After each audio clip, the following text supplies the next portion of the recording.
फिर अंदर कौन जाएगा?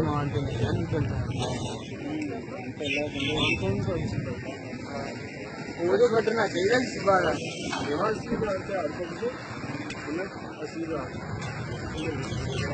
थोड़ा जी कट दो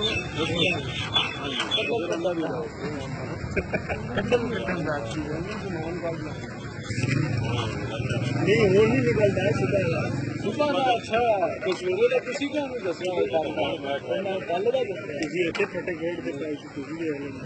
ਅਸੀਂ ਵੇਖ ਲੈਂਦੇ ਭਾਈ ਗਲਤ ਕਰਨਾ ਕਰ ਅੱਗੇ ਸਾਡੇ ਨਾਲ ਕੱਟੀ ਨਾ ਤਾਂ ਠੀਕ ਹੈ ਨਾ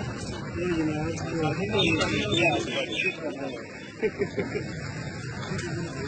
ਤੁਸੀਂ ਮੱਟੇ ਖੇਡ ਰਹੇ ਹੋ ਆਪੇ ਨਹੀਂ ਦੇਖ ਸਕਦੇ तो आगे